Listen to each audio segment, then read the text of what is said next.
Oi, eu sou Paula Toledo, sou coordenadora do Colégio Família Maktub, do Sistema Objetivo, e eu vim responder algumas perguntas para que as meninas apresentem o trabalho delas. Primeira pergunta: quais são os sinais de alerta precoces de autismo que os pais devem observar? Um dos principais motivos de surgir um alerta nas famílias e que elas podem observar atraso na fala. Quando a criança demora muito a falar, demora muito a se comunicar, geralmente os pais já ficam em alerta e pedem uma opinião profissional. Talvez um pediatra possa já visualizar essa situação, ou um fonoaudiólogo. Muitas vezes na escola, os profissionais da escola já podem indicar para os pais aquele atraso na comunicação. Outro ponto também que a gente pode perceber é na interação social. Então, a criança prefere brincar sozinha, prefere estar sozinha do que estar no meio das outras crianças, não tem iniciativa de poder se integrar naquele grupo, fica sempre esperando, é bem passiva na parte da interação. Um outro ponto que a gente pode observar, que as famílias relatam bastante, também é um dos pontos que a gente vai percebendo e pode ser um indicador de autismo, é um fraco contato visual. Então a criança não faz contato visual, não atende quando é chamada, ela fica como se fosse no mundinho dela, não faz aquela interação que normalmente as crianças fazem. Também já é um alerta para os pais procurarem. Às vezes a escola mesmo já indica, já aponta que essa falta de foco e de visão, contato visual, acontece também no ambiente escolar. Então já é um ponto para os pais possam procurar uma ajuda profissional, uma opinião profissional. A criança apresenta também falta de balbucio social. O que é isso?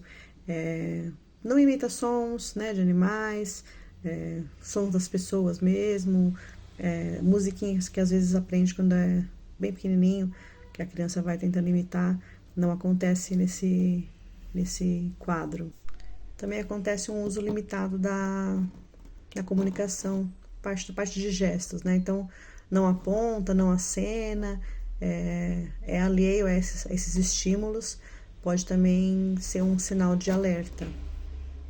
Também o que pode acontecer é um interesse excessivo por algum assunto, um hiperfoco que a gente chama.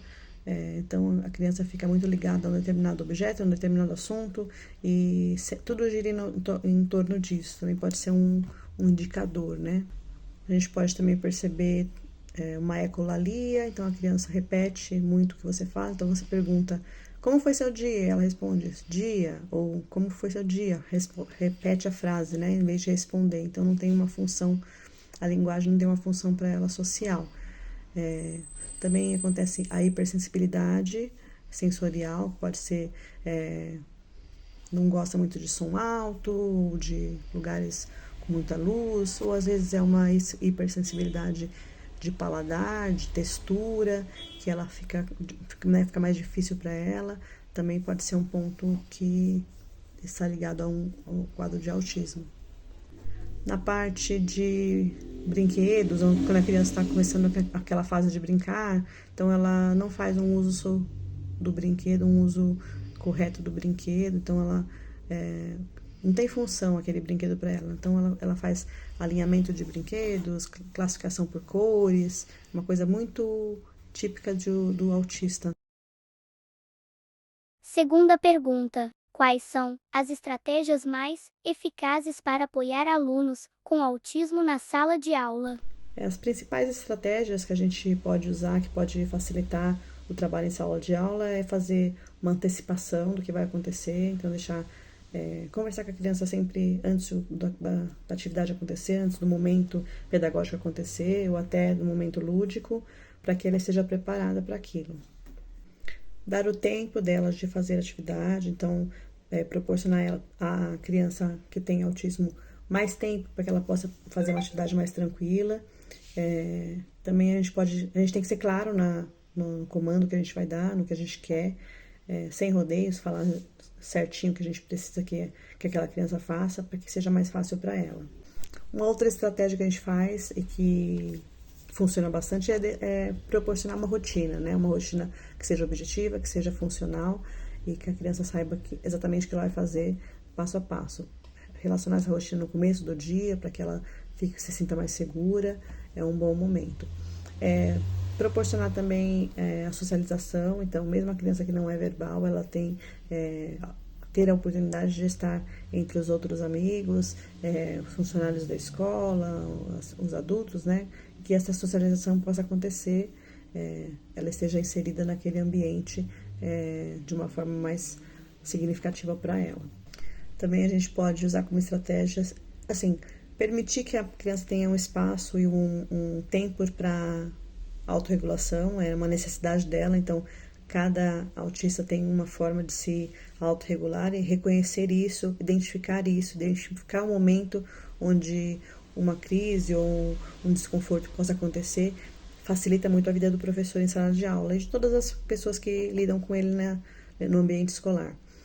Proporcionar um ambiente tranquilo, né? Então a pessoa está sempre calma no comando da situação, sem nervosismo e saber que ela tem o apoio ali de outros profissionais que possa atender e ajudar em um momento mais difícil.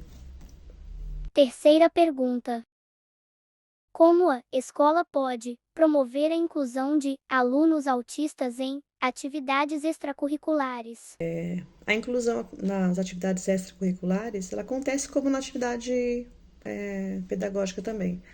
Sempre proporcionando que a criança esteja inserida naquele ambiente, naquela atividade, se é uma atividade de capoeira, como acontece no colégio, ou uma atividade de dança, né?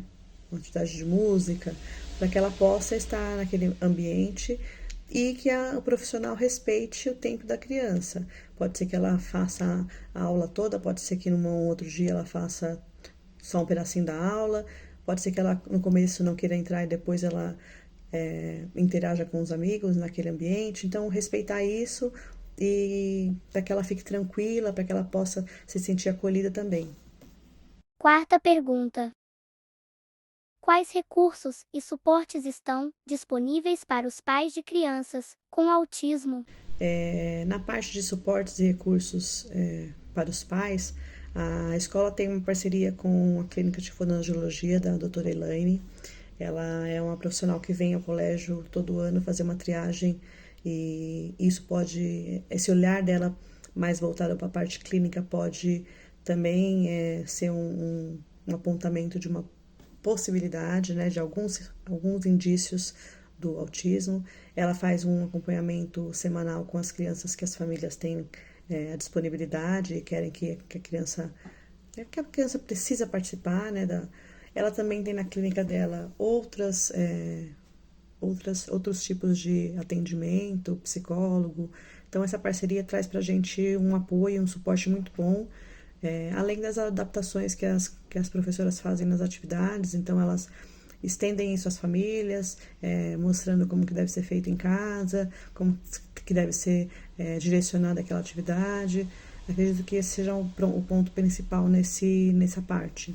Quinta pergunta.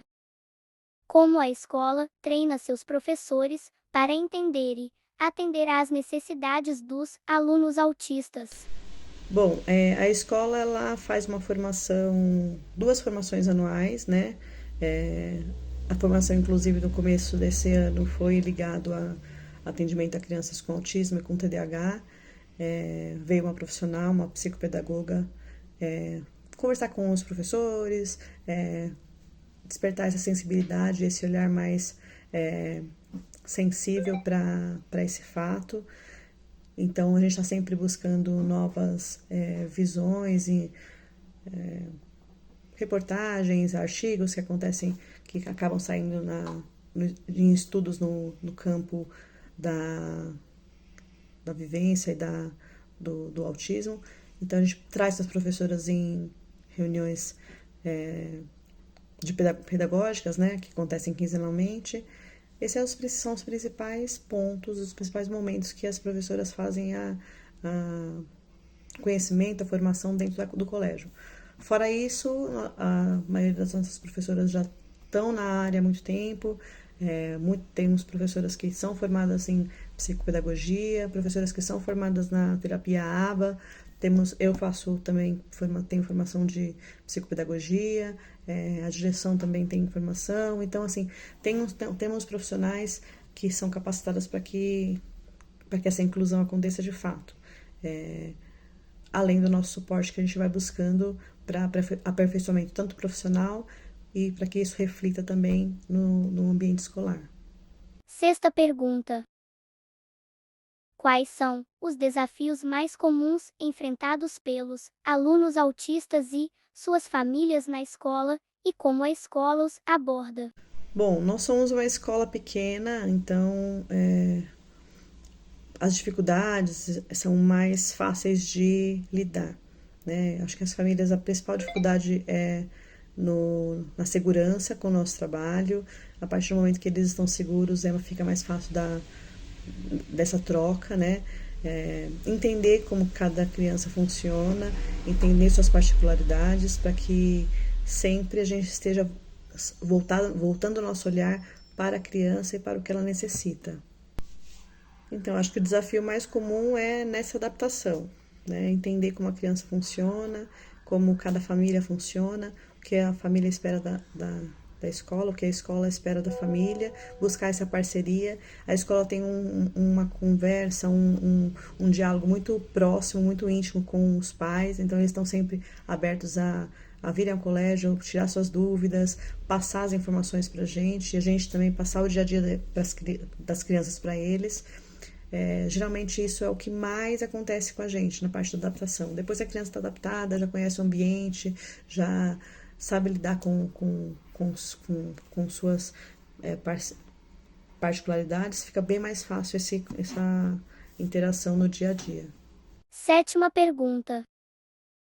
Quais são as políticas da escola em relação à comunicação e colaboração com os pais de alunos autistas? Bom, a comunicação do colégio com os pais acontece como também acontece com os pais de crianças típicas, né?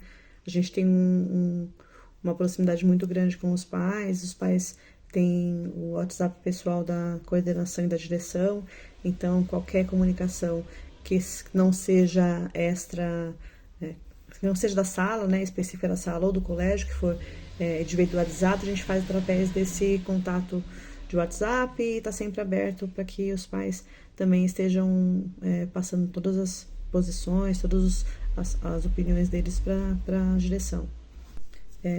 Essa comunicação também acontece através do plano pedagógico individualizado, que a gente deixa claro, a gente faz a construção dele sempre no final, início do primeiro para o segundo bimestre. Na primeira reunião a gente já apresenta para os pais o PPI com os objetivos claros para aquele ano, então essa comunicação já começa aí com os pais entendendo quais são os objetivos que as crianças, que a escola está estimulando para que sejam alcançados, cada um na sua individualidade, sendo visto de uma forma bem única, e aí os pais vão entendendo um pouco como o colégio trabalha, então essa comunicação já começa aí, mostrando para os pais que a gente tem um programa específico para os filhos dela.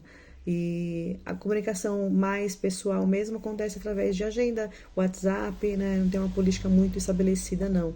Como nós somos um colégio pequeno, é bem mais próximo esse contato com as famílias. Oitava pergunta.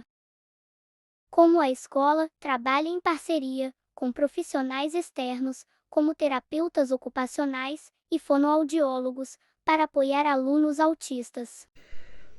Bom, a gente tem, além do apoio da clínica da doutora Elaine, que pode estar sempre nos socorrendo quando a gente precisa de alguma informação e direcionamento em sala de aula, a gente também pede para que as famílias deixem sempre o contato dos terapeutas em clínica que elas fazem atendimento.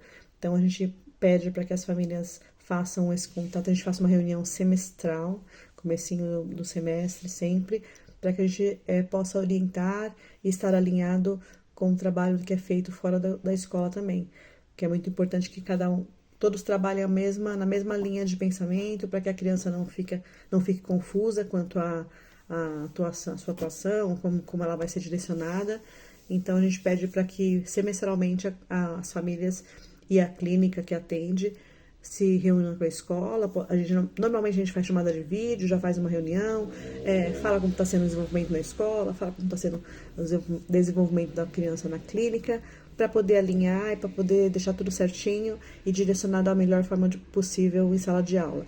As professoras, nesse momento, elas apontam quais são as principais dificuldades, os profissionais que trabalham em clínicas que são mais especializados nesse atendimento, eles vão direcionar como que lida com as situações, qual a melhor forma de lidar com essas situações, e tem funcionado bem nesse sentido. A gente consegue bastante a parceria desses profissionais e isso é bem favorável, principalmente para a criança. 9ª pergunta. Quais são as adaptações disponíveis durante avaliações e testes para alunos autistas? As adaptações em provas, em testes, acontecem de forma bem tranquila. A gente já direciona e já estipula no PPI como serão feitas essas adaptações, buscando aí então uma forma para que a criança atinja o objetivo proposto dentro do que ela conhece, do que ela consegue fazer. Então, adaptações em atividades que, vamos supor, uma criança típica responda, né, com uma frase longa, uma resposta longa. A criança autista tem a possibilidade de responder oralmente, caso seja o caso dela ser uma criança oral, né, que fale tranquilamente, que seja fácil para ela, ou através de adaptações de imagens, né, de correspondências de imagens, acontece bem tranquilamente nesse sentido. Algumas crianças têm adaptação no tempo, né, se necessário, tem crianças que não necessitam. Eu acho que cada caso é cada caso, a gente vai avaliando e vai adaptando conforme a necessidade. Nós temos o apoio também das clínicas quanto a isso, eles sempre ficam à disposição para poder adaptar materiais e buscar saídas mais válidas para que aquele objetivo seja alcançado, principalmente na parte pedagógica. 10ª e última pergunta. Como a escola promove a conscientização sobre o autismo entre os alunos CIA, comunidade escolar em geral? Bom, para conscientizar sobre o autismo, a gente está sempre buscando informação, trazendo para as crianças em sala de aula livros paradidáticos que trazem o assunto, reportagens, casos que acontecem na sociedade, para que possa refletir em sala de aula, causar uma conversa, né, um bate-papo ali sobre o assunto. Algumas datas comemorativas a gente traz também o assunto, como foi no último Dia Internacional da Conscientização do Autismo, a gente trouxe um bate-papo com as crianças sobre isso.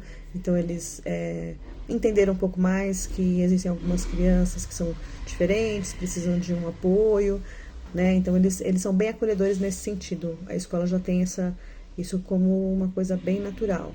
Nos eventos também a gente sempre traz alguma coisa, algum momento que marque e que possa dar visibilidade para a situação, para que aquilo seja visto como algo natural, que a gente precisa que seja bem tranquilo, e no colégio acontece de uma forma bem legal. Obrigada pela atenção.